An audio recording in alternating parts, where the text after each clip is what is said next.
Now at 6, another SDSU student reports a sexual assault after ordering a rideshare. This is not acceptable.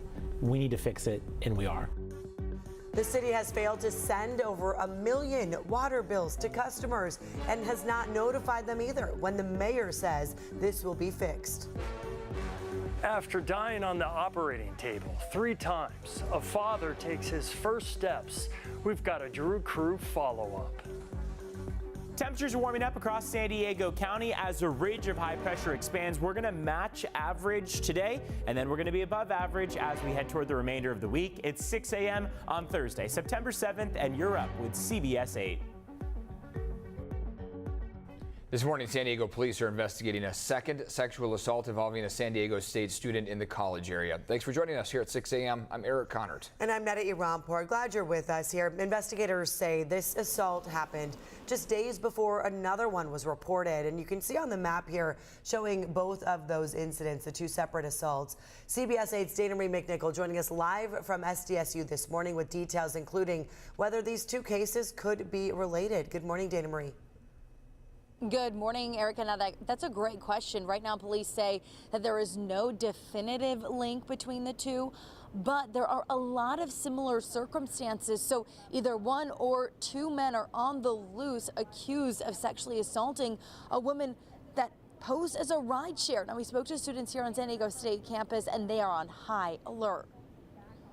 Just knowing like when's the right time and when you're okay enough to take an Uber, and always being with someone, always checking the license plate, and always making sure like you're not alone.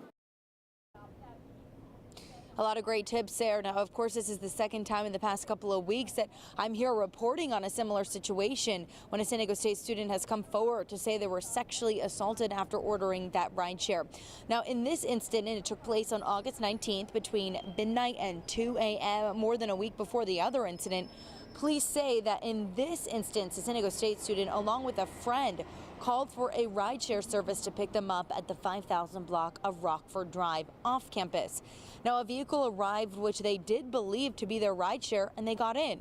The man drove off and, according to police, sexually assaulted one of those victims inside the car before he dropped the 2 several blocks away.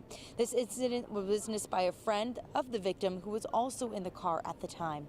Now detectives are in the process of locating witnesses, gathering evidence, and looking for any video footage. The suspect is described as a man in his mid-20s, possibly of Hispanic descent with a heavy accent.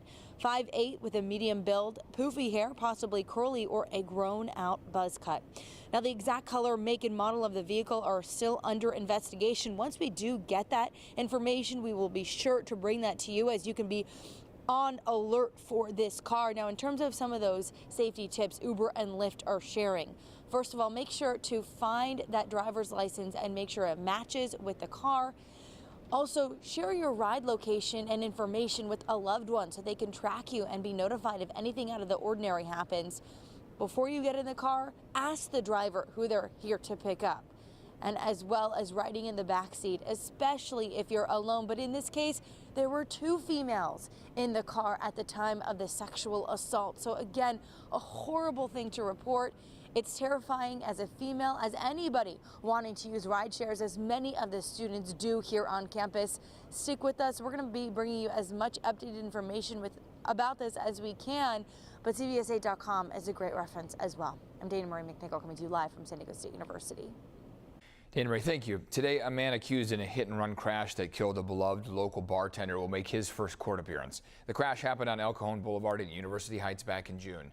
Police say 37-year-old Brandon Janik hit 47-year-old Joshua Gilliland, who was walking to work. Community members held a vigil after the crash, demanding the driver to surrender to police. The suspect was just arrested this week. He faces a number of charges, including murder, gross vehicular manslaughter, felony hit-and-run, and felony DUI. This morning, local leaders are expected to announce legislation to strengthen police's ability to prosecute for so-called hate littering. This comes after anti-Semitic and homophobic flyers were spread around in neighborhoods in July. According to Councilman Raul Campillo's office, the city attorney has limited ability to prosecute these incidents right now. Police are still looking for the people behind those flyers. Call Crime Stoppers if you have any information. Today, the city of San Diego will file its initial court filings against SeaWorld. This comes after a deadline passed for SeaWorld to pay more than $12 million in rent. They didn't pay it. CBS 8's Chris Groh joining us live near the amusement park with details on what's going to happen now. Good morning. Yeah, good morning. And so the next step, according to the city attorney's office, would be a lawsuit. That's assuming that late last night or maybe in the very late business hours that SeaWorld either didn't pay or arranged some sort of another delay or some sort of payment plan. We're still waiting to hear back from the city attorney's office to see what maybe could have conspired, and if nothing, if that lawsuit indeed will be filed. Now, the city council has already approved the action, so it's now up to the city attorney's office, that discretion there, to go ahead forth and file it. They owe, SeaWorld does, $12.2 million to the city. That consequence being the lawsuit if they do not pay. Now, the park owes that rent money based on their 2020 lease. It now includes fees and interest. It wasn't collected during the pandemic, but it's due now. In our previous reporting, we uncovered how it is that they got to this amount. The lease that they have operates on a yearly basis, and that's based on gross income. The better that SeaWorld does, the higher that could be. But because there was shutdowns, the lease required only a minimum charge of $10.4 million plus a 3% surcharge. An audit shows that $2.2 million of that has been paid for now. But as far as how SeaWorld is doing financially and why that money isn't being paid, that's not really clear. In 2022, the public company generated about $1.7 billion in revenue. That net profit came out to $290. They did release a statement to CBS 8 yesterday when we spoke with them and asked them for, again, comment on why it is that this was not paid. They said, quote, "While as a matter of policy, we don't comment on potential litigation, we have enjoyed a long relationship with the city and remain hopeful that we can resolve this matter. We have partnered with the city for nearly 60 years, conducting thousands of animal rescues, numerous recycling drives, and many other events." They then go on to account for how much rent that they have paid to San Diego over the years. However, no real explanation as to why that money hasn't been paid for the year 2020, that outstanding $12.2 million. We've heard from a number of council members that have spoken out against this, saying that that money is due, that it's a slap in the face to San Diegans as to why it has not been paid. So again, we will be checking with the city attorney's office pretty much every minute now, just waiting to see if indeed that lawsuit has been filed. Eric and Netta. All right, Chris Groh, thank you for keeping us updated. And now this morning, we are learning police have given out 5 citations since the city of San Diego began enforcing its homeless encampment ban 1 month ago. So far, no arrests have been made. These citations were issued between, July 31st to August 31st in that 1 month. Before any citations are given out, law enforcement outreach workers do offer a person shelter. The police department is only enforcing the ban around parks and schools where no camping signs are posted. And we want them to get off of the streets. And we also understand that we're trying to change people's behavior. So, oftentimes to change behavior, it takes trust. San Diego Police Department says it has seen noticeable progress with fewer tents around Balboa Park.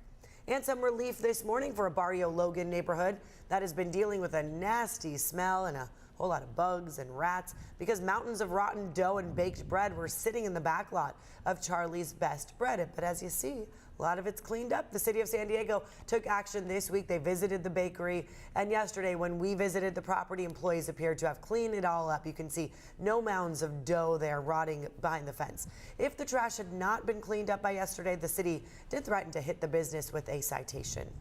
Well, the heat really hasn't helped with the bugs here. I've noticed a big uptick in the bugs, and the heat's coming back. So heat is returning. Here we go. This at least is going to be a much shorter heat wave. I hesitate to even call it a heat wave because, in particular, the National Weather Service is saying just Saturday, Sunday for the deserts where it's going to be the hottest. But a two-day heat wave. It's going to be much more manageable than what we've seen over the last, say, month or two.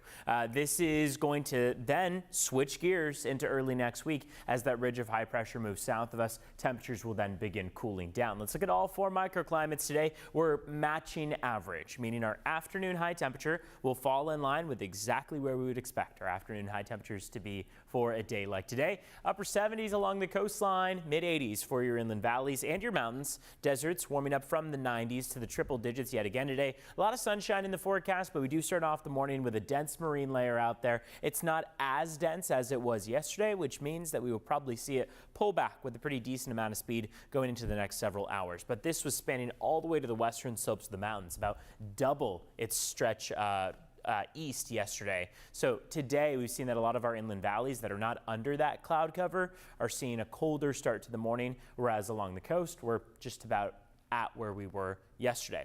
Here's your current temperatures walking out the door: 67 in Oceanside, 68 in Carlsbad, 68 in San Diego, and then there are those cooler temperatures. Ramona's in the 40s right now at 49 degrees, 58 in Alpine. So you see what that difference is. Ramona is 15 degrees cooler than where they were 24 hours ago, but close to the coastline where we have that active marine layer, we're matching where we were at this time 24 hours ago in San Diego. We're 1 degree cooler than yesterday for Del Mar through Carlsbad. So the most dramatic shift in temperatures compared to yesterday, it's going to be felt inland as we kick off the morning because of that lack of clouds.